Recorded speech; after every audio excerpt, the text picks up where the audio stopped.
एक साइकिल की कीमत 4,200 रुपये बताई गई। दिल्ली गवर्नमेंट का कॉन्ट्रैक्ट प्राइस है 6,957 रुपये पर साइकिल।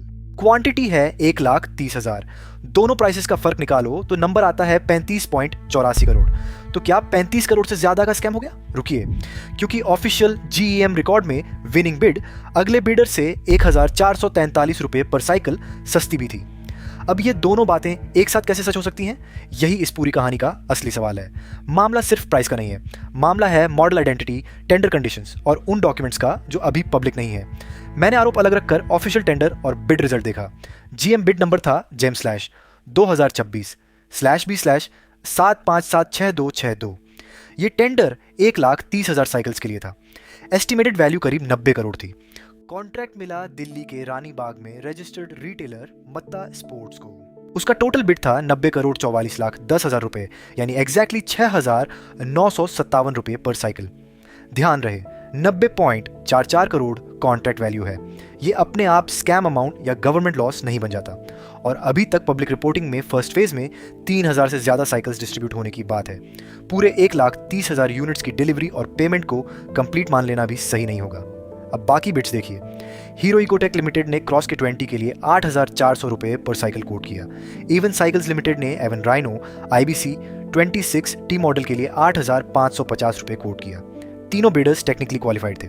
मत्ता स्पोर्ट्स का बिड सबसे कम था, इसलिए वह L1 बना। लेकिन यहाँ पहला ट्विस्ट आता है।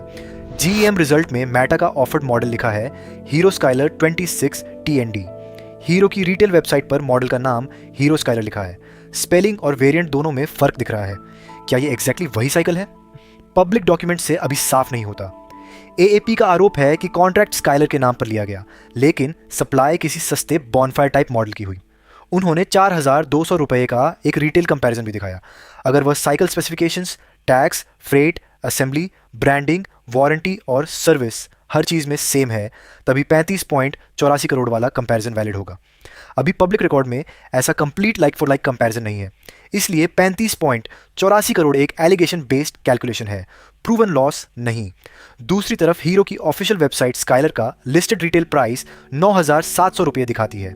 वही पेज इसे सिंगल स्पीड बताता है और ब्रेक्स तथा फोर्क को वेरिएंट डिपेंडेंट रखता है। इसलिए सिर्फ गियर्स नहीं है या डिस्क ब्रेक नहीं है देखकर यह साबित नहीं होता कि साइकिल नकली है या कोई दूसरा मॉडल है। लेकिन 9,700 रुपये MRP दिखाकर गवर्नमेंट को क्लीन चिट भी नहीं मिलती। बल्क, टेंडर प्राइस और रिटेल MRP बराबर बेंचमार्क नहीं होते। टेंडर में IS स्टैंडर्ड के साथ यूनिक कलर स्कीम, डायरेक्टोरेट का लोगो, सिक्योरिटी मार्किंग और डिलीवरी सर्विस जैसी कंडीशंस थी। पर एक जरूरी करेक्शन, यूनिक कलर का मतलब ये नहीं कि पूरी साइकिल कोई ऐसी नई मॉडल हो जो मार्केट में मिल ही ना सके। एग्जिस्टिंग मॉडल को कस्टम पेंट और ब्रांडिंग के साथ सप्लाई किया जा सकता है। अब एलिजिबिलिटी, 360 करोड़ टर्नओवर और 100 करोड़ नेटवर्थ की कंडीशंस मैन्युफैक्चरिंग फर्म यानी OEM पर थी। टेंडर ऑथराइज रीसेलर को भी बिड करने देता था, जिसके लिए अलग टर्नओवर कंडीशन थी। इसलिए मत्ता स्पोर्ट्स का मैन्युफैक्चर ना होना अपने आप रूल ब्रेक साबित नहीं करता। असली मिसिंग डॉक्यूमेंट है उसका OEM ऑथराइजेशन लेटर। किस मैन्युफैक्चरर ने ऑथराइज किया, किस एग्जैक्ट मॉडल और वेरिएंट के लिए, यही डॉक्यूमेंट बहुत कुछ क्लियर कर सकता है। दिल्ली एजुकेशन मिनिस्टर आशीष सूद का कहना है कि प्रोसेस GM पर ट्रांसपेरेंट था। कॉन्ट्रैक्ट लोवेस्ट एलिजिबल बिडर को मिला और बिडिंग विंडो में किसी वेंडर ने कंप्लेंट नहीं की। दूसरी तरफ AAP का दावा है कि SK bikes, world MSME forum और दूसरी पार्टीज ने बाद में विजिलेंस अथॉरिटीज को कंप्लेंट्स भेजी।